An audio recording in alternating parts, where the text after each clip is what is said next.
learned. This afternoon, we are delighted to welcome Melissa Febos in conversation with Genevieve Hudson. Melissa Febos is the author of the memoir Whip Smart, the essay collection Abandon Me, and most recently the craft book Bodywork, which has been a national bestseller, an LA Times bestseller, and an Indie Next pick. I'm talking quickly because there's so many big things to say here. Her work has appeared in publications including the Paris Review, Tin House, The Guardian, and the New York Times Magazine. Her essays have won prizes from several places, including Story Quarterly and the Center for Women Writers at Salem College. She is a four-time MacDowell Fellow and has received fellowships from several places, including the Lower Manhattan Cultural Council, which named her the 2018 recipient of the Sarah Verdone Writing Award. Melissa is a recipient of a 2022 Guggenheim Foundation Fellowship and a 2022 National Endowment for the Arts Literature Fellowship. And I could keep going, but we want to hear somebody else speak other than me. We are here today to celebrate the paperback release of Girlhood, which was a National Book Critics Circle Award winner. I always think there's one too many words in that award. National Book Critics Circle Award winner, a national bestseller, a Lambda Literary Award finalist, and was named one of the best books of the year by Time, NPR, The Washington Post, and nearly everyone else. The New Yorker described it as magisterial, which is a word I love saying, magisterial. And the brilliant, amazing Mary Carr says it's a classic, and Mary Carr knows about writing. Joining Melissa in conversation, we are delighted to welcome Genevieve Hudson, whose book, Boys of Alabama, was a finalist for the Oregon Book Award in 2021. Genevieve was a Lambda Literary Award finalist for the collection Pretend We Live Here, and smart authors including Lainey Zumas, Michelle T, Takira Madden, Matt Bell, Tom Bissell, and Melissa Febos, no less, all say that Genevieve Hudson is the real deal. I just want to point out that as well as the chat box, there's a Q&A box at the bottom of your screen. Please use the Q&A for questions. If someone's written a question that you would like to hear the answer to, you can upvote it, put it to the top of the list. I think that's all I need to say. Please, in your tiny boxes, put your hands together and welcome Melissa Febos and Genevieve Hudson. Thank you. That was amazing. That bio reading. I mean, they're always kind of agony to sit and smile and listen to, but like a very cheerful auctioneer reading was like aces. I know, I wanted to start clapping during it. It was making me so excited. It was very good. It was very good. Hi, Genevieve. Hi, Melissa. Good to see you. Likewise. Here we are in the virtual Powell's room. Hi, everybody out there. Thank you for coming. I guess, should I start by reading? Yeah, I would love that. I'm excited to hear what you're going to read. Oh, good. You know, I really decided in the time in between when we signed in and then we went to get our glasses of water and then we came back. I had an idea and then I changed my mind at the last minute, as I always do. But I decided to read a little bit from this essay called Wild America. My favorites. Oh, yay. Mostly because I am on a schedule right now. I've fully entered into my summer schedule of eating a whole watermelon every single day, which will continue until they're out of season. You think I'm kidding, but I'm not. We eat one a day and I eat more than half of it myself. Anyway, so there's a little watermelon cameo in someone in the audience has been to a reading of mine before or has read this book, because I'm going to read a little watermelon detail in here. And I just want you to know, Genevieve, you've read it too, but probably you don't remember. Yeah, I know this is an image that it really, yes, it really does. It's a great image. Well, that's good. I won't invite her to do it, but you know, for everyone at home, Danika's off screen, and Danika, well, I'll tell you what she does after I read. So, anyway, this particular watermelon detail was something that I had no memory of, never thought of after it stopped happening. And I only remembered it as I was sort of writing the book and you know, exhuming all of these totally unnecessary memories that shocked me. And maybe we can talk about that later. So, okay. So this is from Wild America. Oh, last preface. It has my favorite illustration in the whole book. The book is illustrated by my friend, Forsyth Harmon, who's brilliant. But that one with the little like yowling hyena is absolutely my favorite. So, okay. Wild America. Eloise Brill and I sat on the beach at Goodwill Pond while nearby our fellow campers ate cellophane wrapped sandwiches on rotting picnic tables. It was the summer of 1989, and our parents had enrolled us in afternoon swim camp at the public pond. Rumor among the elementary school set was that the water in Goodwill Pond was warm and yellow, not because of sunshine and pollen, but rather a high concentration of pee. It seemed plausible, given that we all definitely peed in the water. I didn't care. I had just won the afternoon's timed race and was buoyant with my victory. Are you a lesbian? Eloise asked me, smug as only a 9-year-old with a new word can be. I don't know, I said. What's a lesbian? Give me your hand, she said. When I did, she pressed hers against mine, the grit of sand between our sticky palms. Someone's happy scream bounced across the water, followed by a splash. Eloise squinted at the tops of our fingers. See, she said, your ring finger is longer than your pointer finger. That means you're a lesbian. I drew back my hand to examine it. She was right. What else might my body reveal about me that even I didn't know? The thought crept through me like a shadow. I shrugged. Let's eat lunch, I said, and brushed off my hand on my swimsuit as if I could leave the worry there in the cool sand. Before I learned about beauty, I delighted in my body. I was a passionate child with calloused feet and lots of words. I talked fast and moved faster through the woods around our Cape Cod home, up trees, and into the ocean's crashing surf. Finely tuned to the swells of my own and others' hearts, I sensed a deep well at my center, a kind of umbilical cord that linked me to a roiling infinity of knowledge and pathos that underlay the trivia of our daily lives. Its channel was not always open, and what opened it was not always predictable. Often songs and poems, a shaft of late afternoon light, an unexpected pool of memory, the coo of doves at dusk, whose knell ached my own throat and seemed the cry of loneliness itself. It was often possible to open the channel by will, an option I found both terrifying and irresistible. I would read or think or feel myself into a brimming state, not joy or sorrow, but some apex of their intersection, then lie with my back to the ground, body vibrating, heart thudding, mind foaming, thrilled and afraid that I might combust, might simply die of feeling too much. Here it is. My mother had raised me vegetarian, and though I harbored no real desire to eat meat, sometimes in summer, I would take a hunk of watermelon to a remote corner of our yard. Can you hear my wife laughing? And pretend it was a fresh carcass. On all fours, I would bury my face down in the sweet red fruit meat and tear away mouthfuls. Sometimes I'd rip handfuls out and cram them between my teeth, which wasn't much like any animal I even knew of. It was less playing a particular kind of animal than enacting a form of wildness that I recognized in myself, but that had no appropriate expression in human culture. I watched Wild America along with the more savage nature specials on public television and thought, maybe no one else recognized themselves in the hyena's blood-soaked grin, her ruthless hunger. Maybe no one else's heart raced, fists clenched, neck tensed, unable to tell if she was more impala or lion. Well, I did.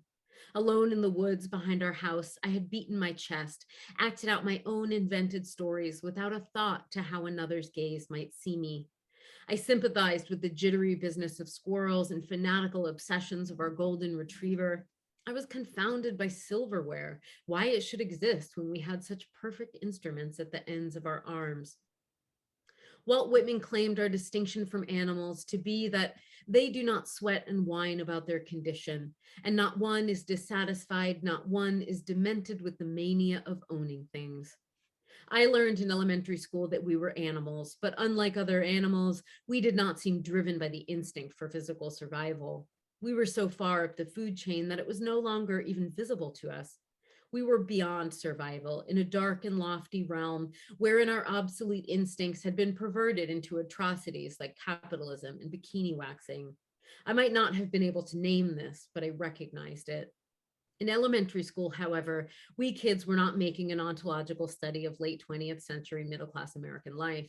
We were neither learning about capitalism nor reading Whitman. We were learning how to be human. We were learning the exact way in which, though we were animals, we should not look or act like them. To call someone an animal was an insult. As my peers and I approached puberty, this was unfortunate because I had trouble keeping track of the narrative. I was covered in scabs and bruises. I was sun-browned, full of sighs, and interested in every orifice. I was an animal. By middle school, this felt like an especially disgusting secret because I was also a girl. Sometimes I think about going back. I imagine reversing the film of my personhood, reeling the spool to find the single frame where it all changes, as though there would be one murky celluloid square in which my body was taken away from me. Not just my body, but all the pleasures that came through it. A hand reaching into the frame and snatching it away. The sting of salt water on my skin knees, the ache of a palm tendered by oak bark, the pelt of gravel against my calves as my bike flew downhill, the hum of my legs after running all day, my own voice ringing in a cathedral of pine trees, the perfect freedom of caring only what my body could do and never how it was seen. There wouldn't be just one frame, of course. It was so many things. The skinny girls splashed over movie screens, the television set my mother tried to keep out of our house, the slippery issues of teen magazine that started arriving in our mailbox, that classmate at her pool party silently commenting on my precociously developed figure, the rich girl who pinched my thigh and pointed out how much thicker it was than her own. And I'm going to stop there. Thanks for listening, everyone. And Genevieve, the one listener I can see. Yeah, I love that essay, and I love the passage that you read too, because there are two questions I have that speak directly to things you just read. So, kismet. Good. Oh, I will say I've asked Genevieve to also read with me, so they're going to read in a second, but I did want to follow up and just say that Danica has an impression. I will absolutely not invite her to come on screen and give it, but she has like a very, very funny impression of me as a child eating watermelon like a feral animal in the corner of the yard, in which she does a very good impersonation of my mother being like, Melly. It's very good. You just have to trust me because none of you will ever see it. But that's so funny to me. That is like such an image that really stuck with me. I read this as an advanced copy maybe like 2 summers ago now, and I remember I took it backpacking with me around Mount Hood, and I remember reading that part, and it felt I was like out in the wild, and I read that essay as I was backpacking, and I remember it felt very and yes, and you went scuttling around in the dirt howling. That's right. Backpacking. So Pacific Northwest. You said I can't help backpacking. Okay. Are you ready to read to us? Yeah, I am. I'm going to read from an essay that I wrote around the time my novel Boys of Alabama came out. It's called The Boys Who Made Me. I'll kind of skip around it a little bit, but I felt like it was a nice thing to read because it is also like me kind of reflecting on moments of my adolescence and a little bit of the influence also that like boyhood had on me. All right. I loved 3 boys in Alabama. 2 of them are now dead. Colt is the one who's still alive, though I haven't seen him in 15 years. Each of these boys mesmerized me in their own way. I remember them perfectly captured in the snow globes of their youth, not yet men, but already being shaped by masculinity and what it wanted them to become. My 3 Alabama boys showed me what being a boy meant, and I was taking notes. To be around them was an education, like when Colt parked his car at the edge of a cul-de-sac and guided me out into the golf course in the middle of the night. He grabbed my hand and led me through the thorns and bushes until we hit the perfect crew-cut grass of the 9th hole. As we stepped into the rich, manicured paradise, it felt like we entered a new world. Shaved hills bathed in sodium light, small pods glassy and clean, a deep Alabama blue surrounding us. This was trespassing, but Colt was never scared. His breath smelled sharp as he shook his cup of Dr. Pepper and crushed ice, whiskey swirling through it, through him. He hummed Garth Brooks' The Dance, slurred and slow as he walked. I liked to watch him move through the damp night. I can do this, I thought, as he pulled me into a slow waltz near the golf ball cleaning station. This was romance, like the movies, his bangs a perfect swoosh, his grin cocky and encouraging, my name in his mouth as he said it over and over against my ear, stumbling, his arm heavy over my shoulder. In the back of my brain, a thought. This is how a boy touches a girl. This is how a boy sounds when a girl touches him here, and then here, and now here behind the shell of his ear. This is how a boy blushes when he's nervous, how he asks a question with his body, how he determines what is his to take. I cataloged the thing he had that I saw myself losing.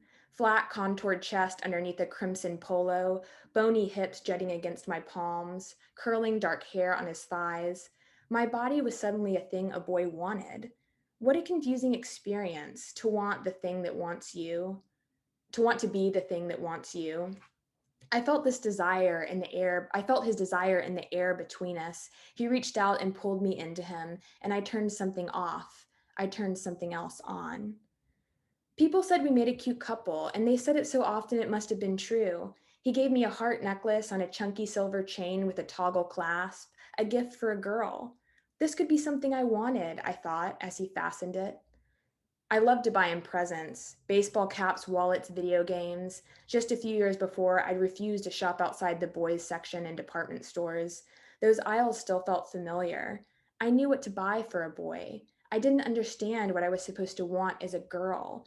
The pinks, the florals, the frills, I found it all appalling. But the spray of polo blue into the air, that was how I wanted to smell. Colt showed me how to pour Coca-Cola over a brand new Crimson Tide baseball cap and then rub it in the dirt and set it outside for 72 hours to wear it in. He had many tricks like this, tricks boys like him just seemed to know. The summer of my 16th birthday, I was surprised by my own reflection in the mirror. My transformation had been slow, but suddenly seemed complete.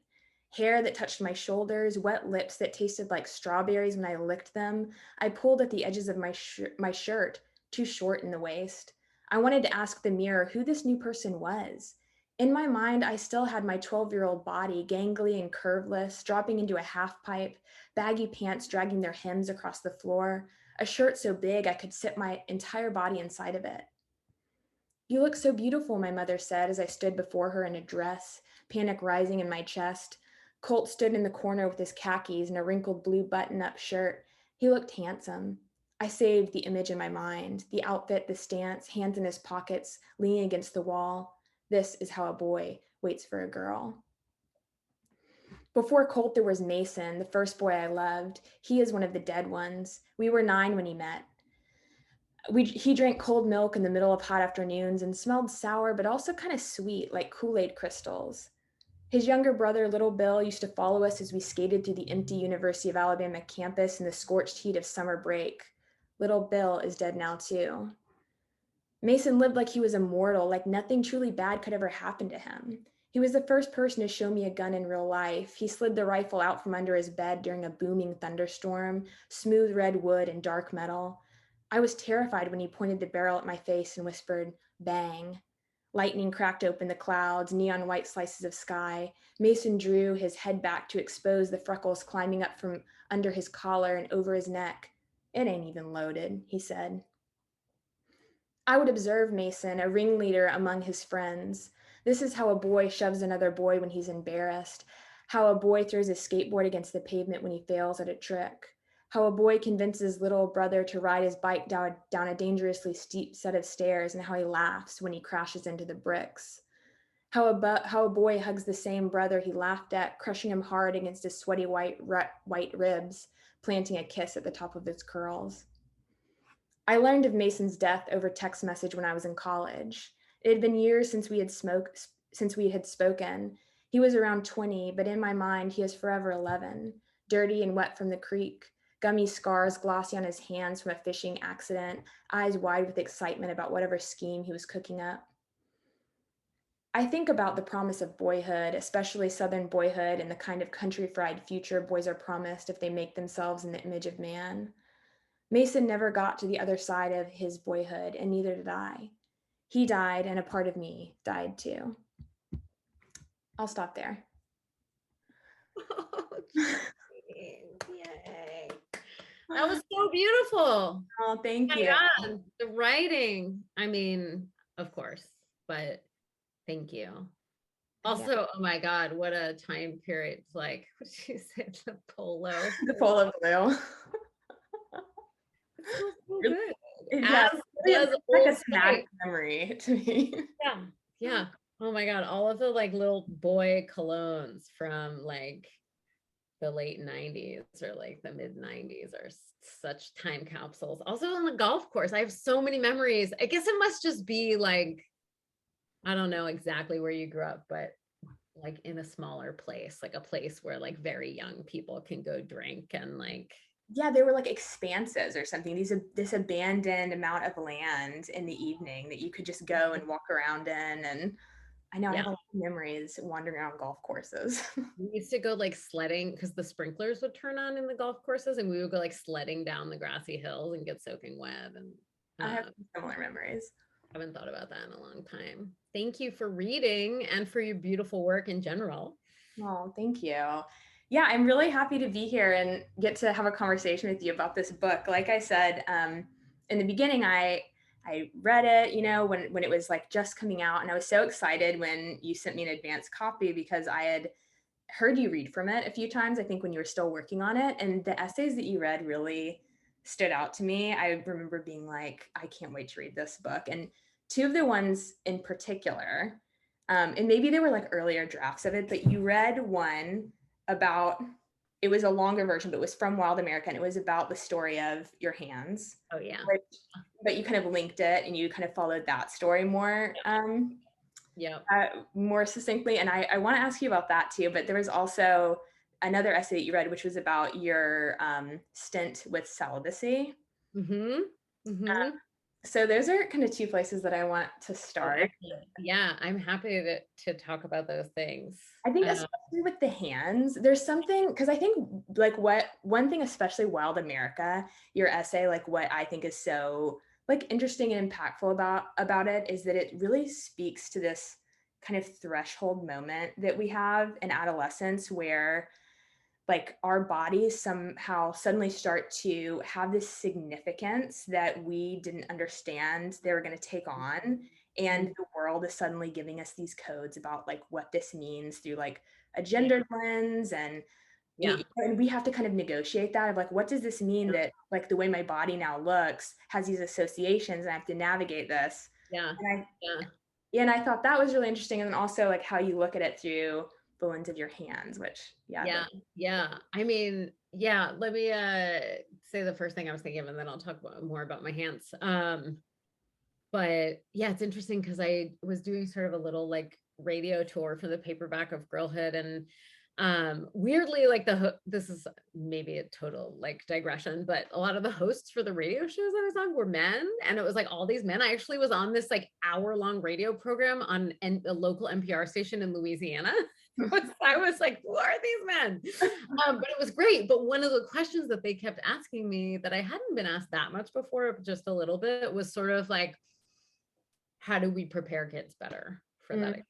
How do we prepare kids, and particularly girls, from the sort of the debilitating sort of shock of that, which you just described in what you read, like looking in the mirror and being like, wait, this is not Matt. Like the picture in here does not match up with that. And even worse, when sort of what's being mirrored back is like the treatment of other people, you know, the treatment, how other people treat one's body or the idea of one's body. And it's weird to even think about because I don't know, like I had like a really cool queer feminist mom who was like trying to buy the cutting edge books about body development, but like it was like 2 years too late, even when she thought it was early. And also I have no insight into how to describe like misogyny to a child. Like how do you do that? It's crazy. It's not. So I think what happens is like parents or people try to prepare kids by these weird, coy, euphemistic ways of talking about things. Like I remember my dad being like, no, you don't understand. Boys are bad. Like they're thinking about bad things and they don't care about you. And I was like, what are you talking about?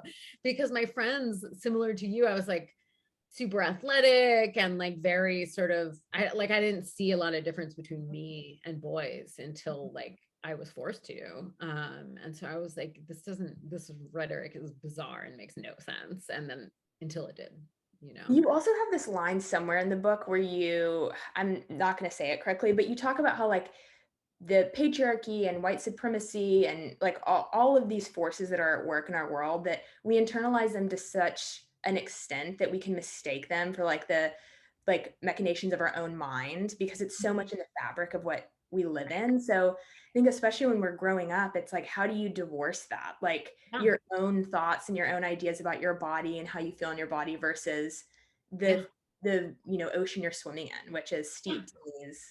Yeah, exactly. I mean, self-awareness is like the most elusive thing. Like every therapy session I have now as like a 41-year-old, my therapist is like, did you notice this super obvious thing about what you're doing? I'm like, and that's after like decades and decades of therapy and recovery and all this. So like, I know when I think about, and as I was writing this book, it really, I don't know, I was able to conjure and get in touch with like so much sympathy and just like heartbreak for the young person, because I have a hard enough time like differentiating between my own thoughts and like weird, horrible patriarchal ideas, like as an adult, let alone as like an 11-year-old, you know, like when you don't even understand what those power structures are or their momentums it's impossible, you know? So yeah, I think you told me once that like for a while, maybe you're still doing this, but at the end of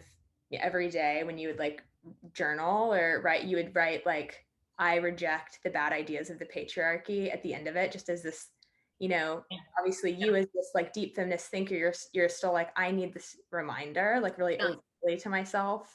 Yeah, I do still write that a lot of the time. That was actually a suggestion that she made. Because I was like having a moment, I think, right, of like frustration where I was just like having some sort of relapsing thoughts into some like bad body talk with myself, where I was like, are we still having this conversation? Is this like peanut gallery still popping up in my consciousness to like comment when I walk by a mirror? Like I'm so tired.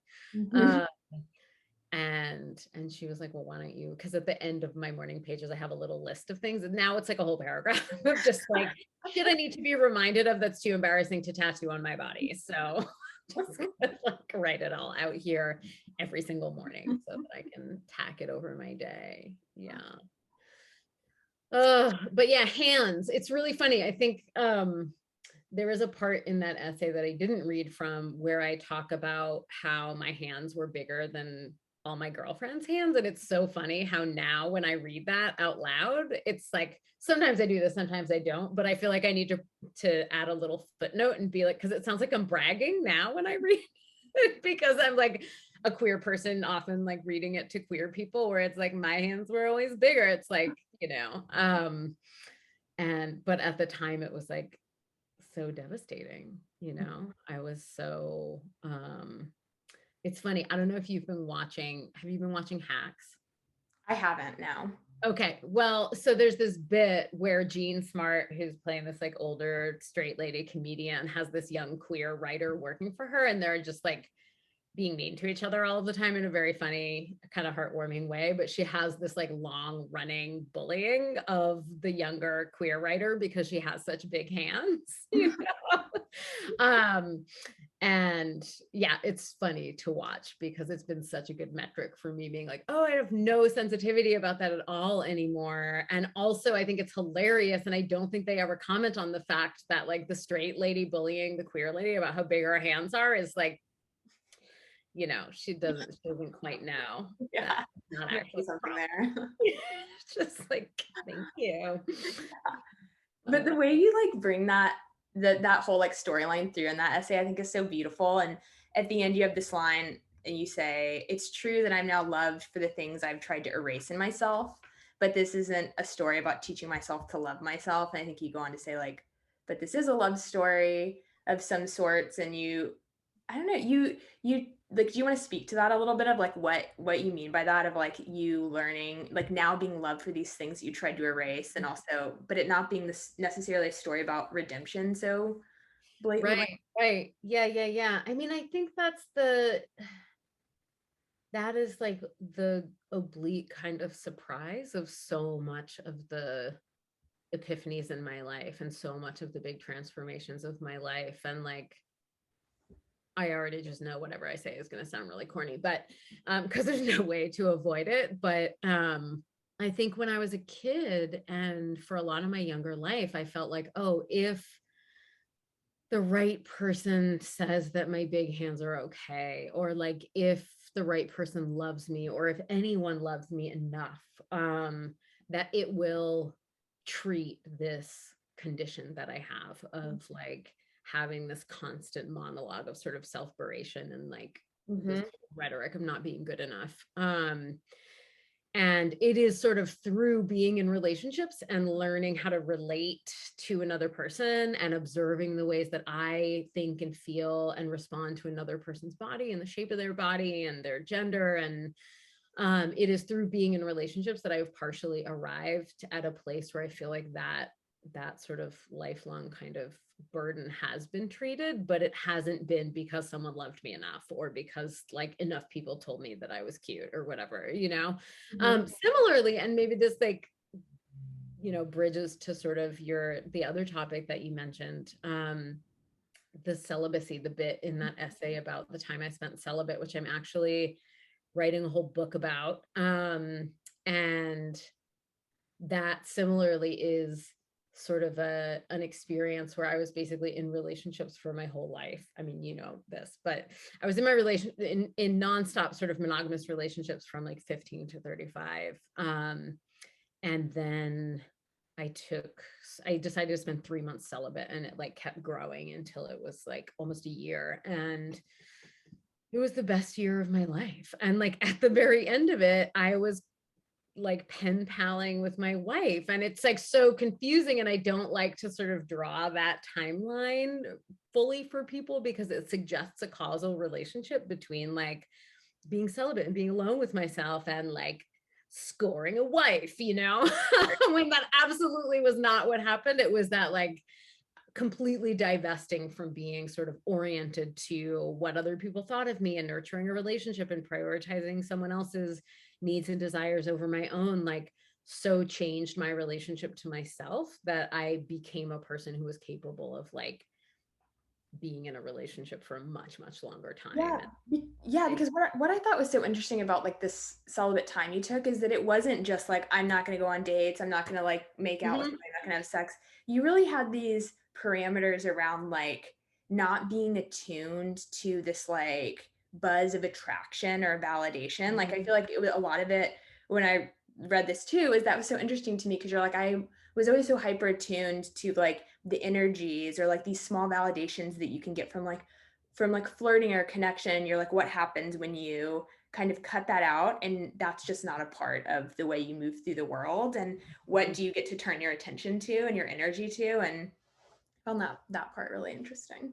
Yeah, it was just a total surprise to me too, because I was like, you know, I'm just going to spend some time with myself and I'm not going to date and I'm not going to have sex. And then I was like, well, like I had a number of questions in the very early part where I was like, do I not masturbate? Like that seems ridiculous because like I don't have a masturbation problem. Like I'm not a compulsive masturbator.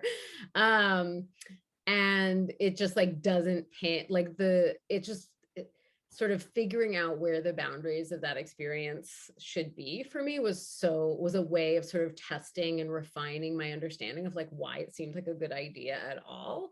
And it ended up having everything to do with the ways that I related to other people, and the ways that I was like that little sort of radar that was constantly like, do you think I'm pretty? Do you like me? Am I nice? Does this person like me? Is there anyone here like, you know, and the ways that sort of actually narrowed the amount of me that was available for like what I actually cared about or what was actually going on. And it was just left over from like being like a low self-esteemed adolescent, I think, where I was like, oh, this is a quick injection of temporary self-esteem, and it was so reliable and it wasn't life-threatening like the other injections that I found that treated my psychic burdens.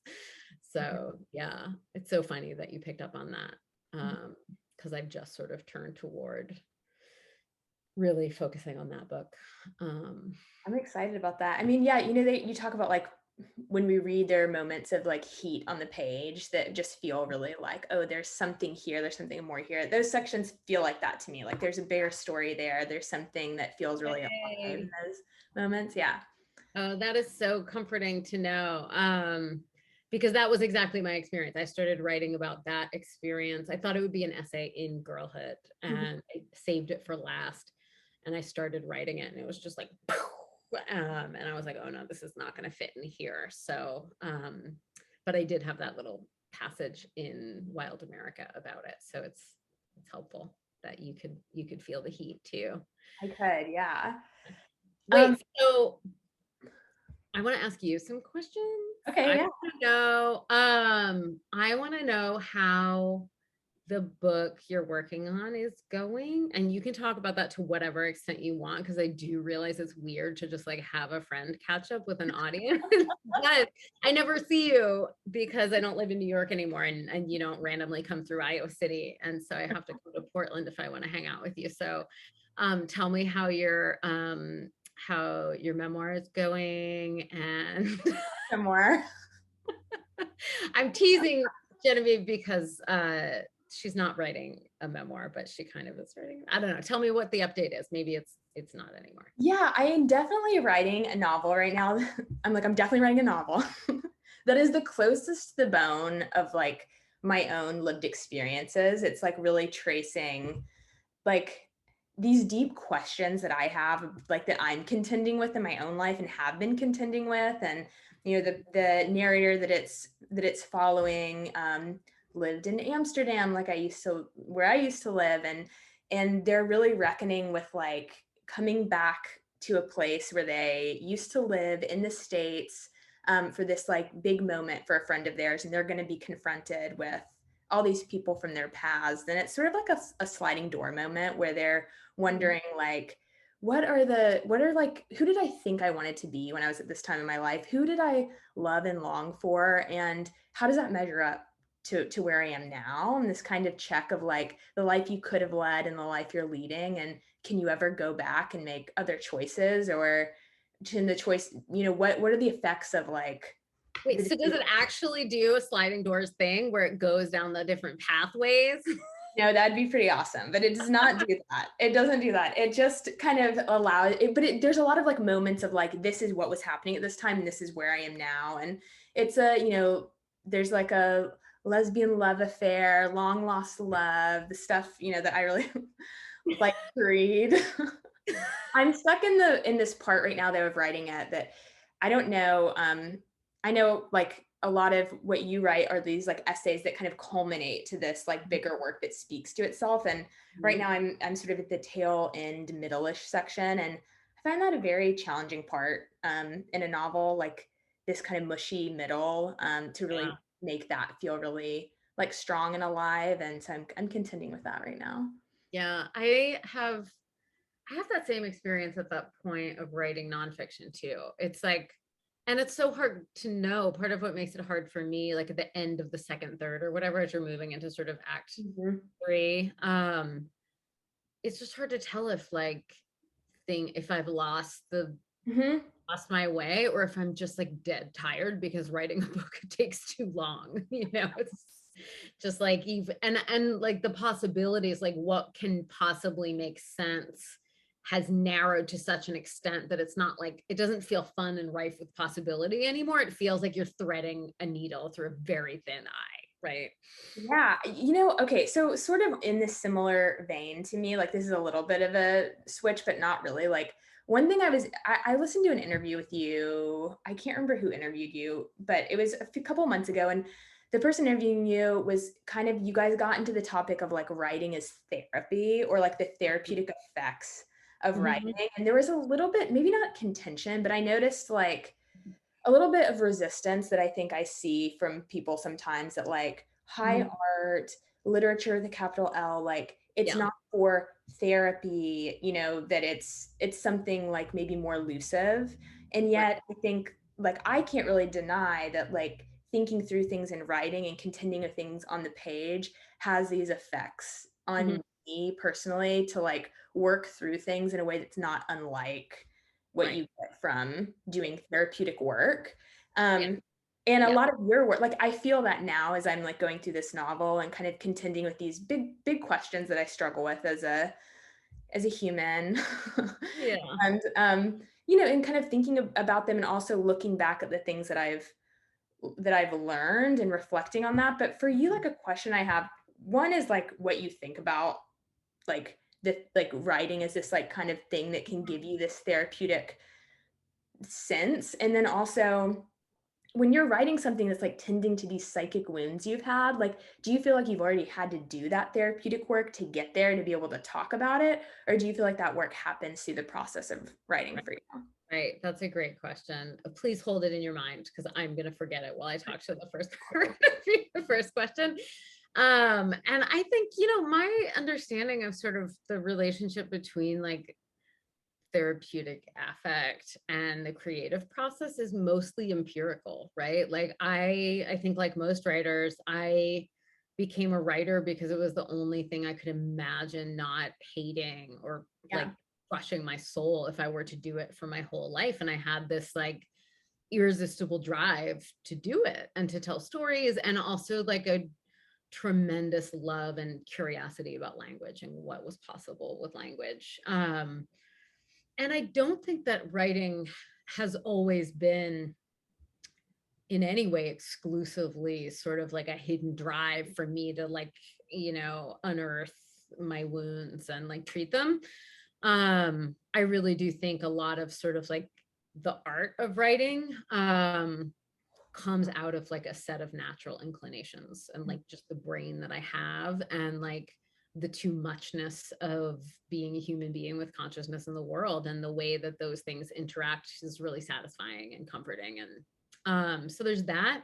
But then also like it is absolutely irrefutable when I look back at my experience and the things I have written and how I have been changed over the course of my life. There is this interaction between sort of my most painful experiences and the things that I've written about them, and the way that I can't stop writing about them, because I don't really like it. I don't find it appealing, you know, like even if someone had come to me and been like, you're going to write a whole book about your adolescence, I would have been like, barf, no, thank you. I'm going to go write a different one. Watch me. And it really, I really think that over the years, without my intention at all being this, my psyche has just figured out that that is a way that I will always, not always, that I will be up for the long, difficult work of moving through, reenacting, completing the narrative, like the work that goes into healing.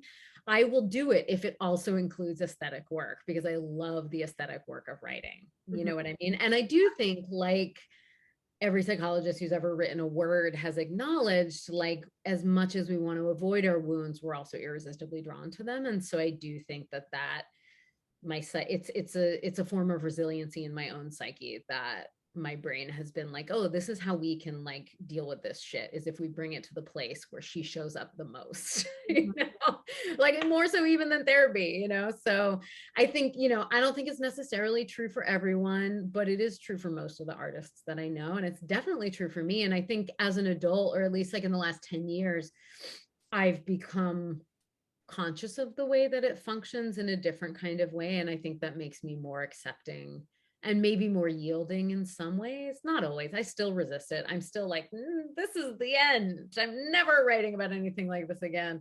So yeah, I think when people like prickle against that, I understand it, because I think it comes one out of this mistaken conception that a lot of people have, that if you talk about it in those terms, it means that it's going to be this black and white, like cause and effect, like you write about it and then you're healed, which is an absurd idea. Right. Like writing doesn't, it's just one way I have of confronting things, that my healing is dependent on the confrontation of the things that have happened to me, and writing is one way I can do that. But it's not the only thing. And sometimes it's like absolutely not possible. And sometimes it feels worse. Like all of those things are true, you know, but I think I figured out how to set the boundaries of my practice in such a way that it remains a safe place for me to bring like scary shit. Yeah. And then as promised, I have completely forgotten. Oh wait, it was about actual therapy. No, it was about like when you are like, I guess I'm curious, when you're writing about something that you have like felt like, a lot of the things you're writing about are things that you have moved through to a different space. And, you know, you're kind of examining these questions, and we as the readers are seeing you sort of mull them over, think about them, turn them over. But I'm curious, like that process, has that process already happened really for you before you write it? Like when you're writing, for instance, the cuddle party story, thank you for taking care of yourself.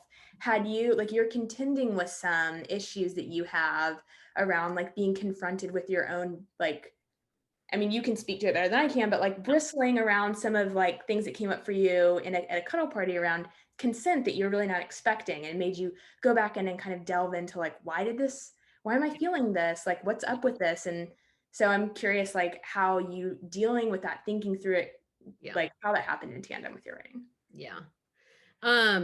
That's a great question. And no, I had not done, I mean, I had been in therapy, so I had like talked about my adolescence and like some of my shittier sexual experiences, but the specific sort of focus of the cuddle party essay, for those of you who haven't read it, I mean, you sort of did summarize it, Genevieve, but I went to a cuddle party kind of on a whim and had like a really hellacious time there, surprisingly, and basically consented to cuddle with a bunch of people I did not want to at all. And this was at like, I was like 37, you know, it was like not new to ideas about consent or whatever. And then it sent me on this kind of detective story. And that actually, more so than a lot of things I've written, it really happened the way that it rolls out on the page. Like I did not plan to write that essay. I did not think I would do any deep work around it. I truly thought maybe I would write like a funny little short kind of mean thing about the cuddle, which is sort of embarrassing to admit because now I'm so grateful to cuddle party. But yeah, it actually felt like pretty horrible the whole time I was writing that essay. I remember it just felt like agony, because when the discovery process is so syncopated with the writing process, like when I'm really doing the work and it's all happening at the same time, it's really hard for me to tell the difference between sort of like the feelings that are being provoked in me about my own experience or about the content and the feelings of writing, which also feel really disgusting a lot of the time. So I was like, the whole time I was writing it, I was like, I cannot believe I'm writing this really long essay that might absolutely be just like a trash can, a full trash can of garbage. You know, I had no idea. And I just kept going. And now, like, to me now, it feels like one of the most meaningful things I've ever written. Like I like, it was so important for my understanding of myself. And that's actually like all the way over on the spectrum of sort of like where therapy and writing are aligned. And like, obviously I mean, maybe not obviously, this is an answer to your question.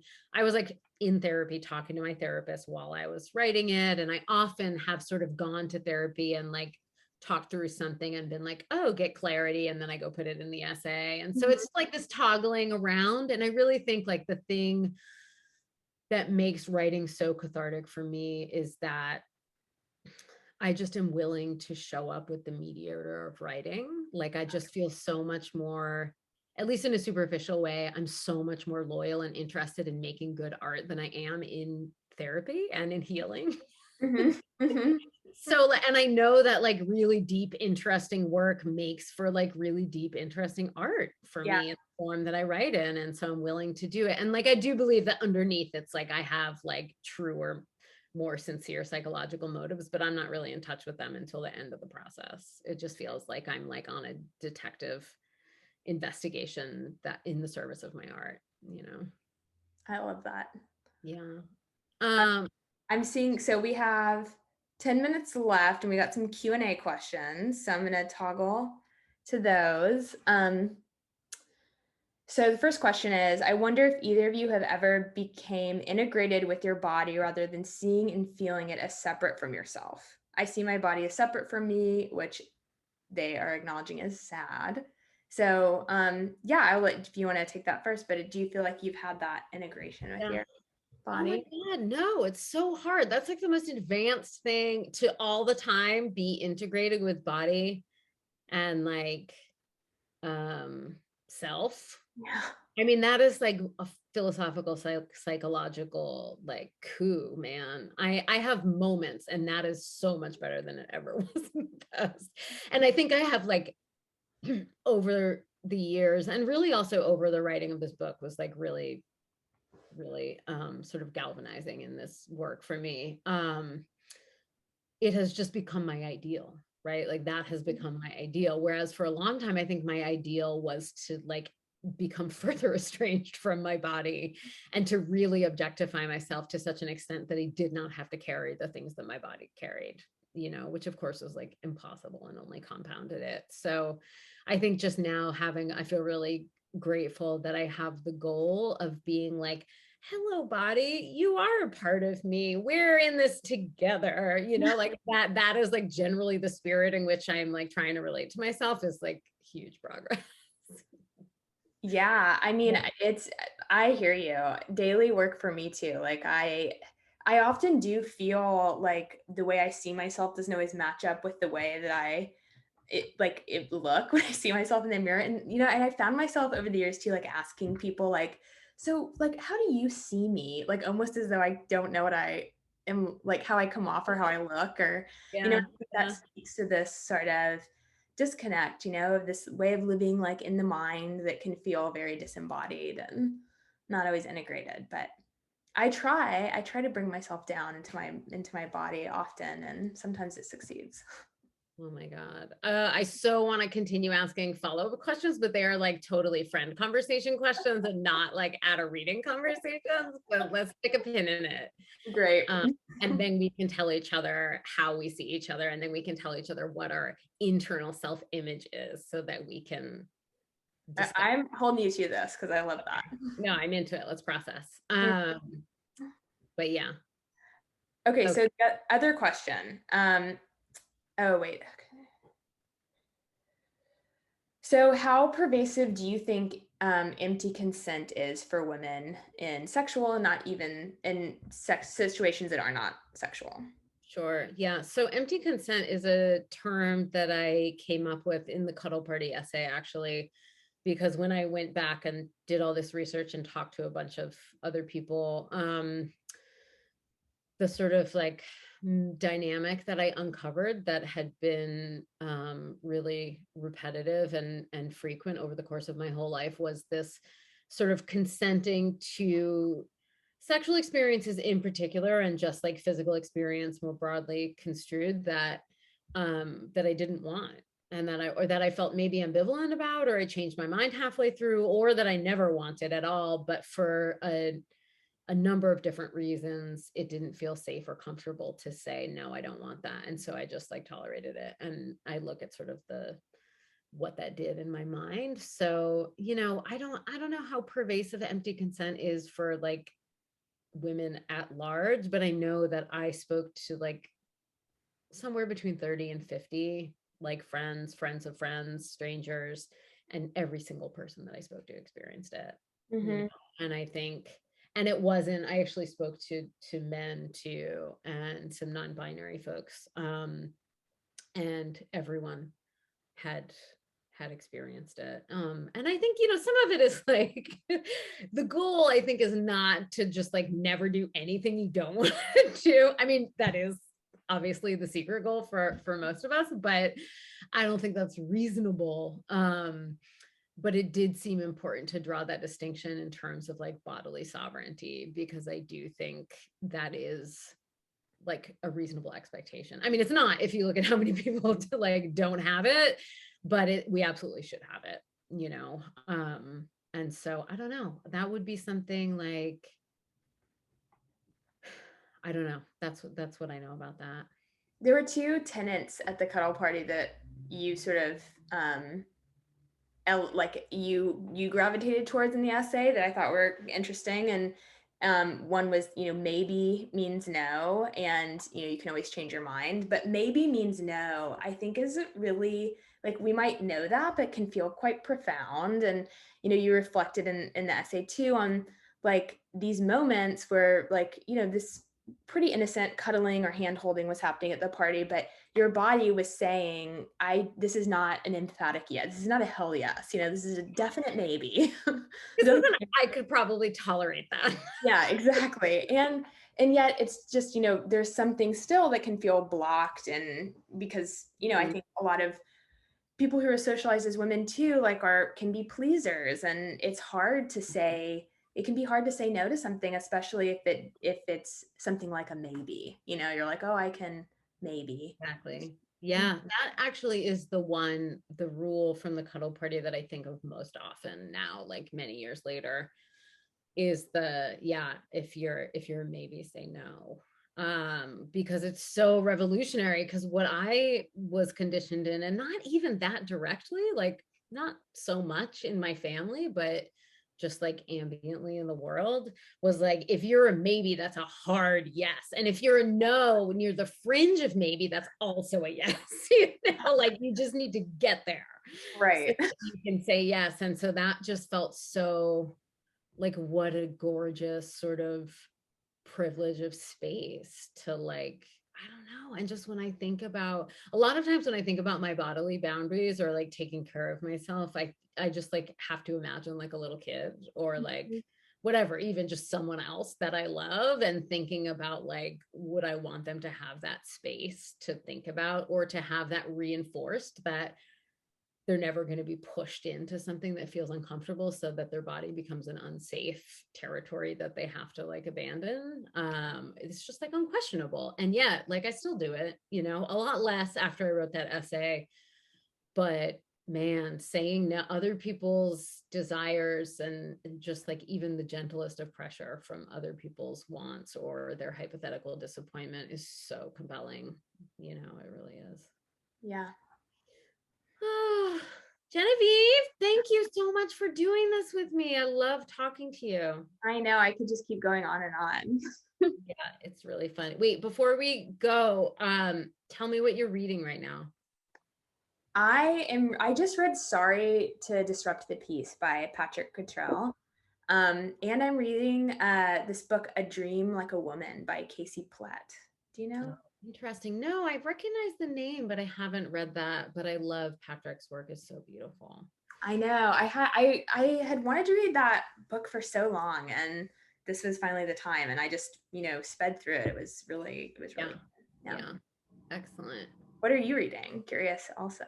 What am I reading? I'm judging the National Book Award this year. And so I'm reading everything nonfiction book that came out in 2021. And then at night I am reading for like the 20 minutes before I fall asleep, I'm reading mysteries, because the summertime is like my super pleasure reading. So I'm actually reading a galley that Bree, who is the hidden host of Powell's, gave me. Cool. Of a mystery that shall not be named right now, because I suddenly felt self-conscious. Hi, welcome back. Hi, thank you both. I could just listen to you chat for a long time. That was just smart and funny and revealing. And I would like to thank everyone for being here as well, listening. I would like to encourage everyone to buy this. If you've already bought this, you can buy this. And you can buy other books by Melissa, and you should also buy Genevieve's books as well. And of course, we would love it if you bought them at pals.com, where while you're there, you can see all our upcoming events. Pals.com for that, and you can see our virtual and in-person events. We'd love to see you all at them soon. And Melissa and Genevieve, love to see you in person in the store soon. Definitely. But thank you both so much for doing this. All right. Yeah, And thank you for having us. this is that strange part where I hit the red button and we just say goodbye. So, Right. Thanks, everybody. thank you. Thank you. Bye. Cool. Thanks everyone. Have a good night. Bye.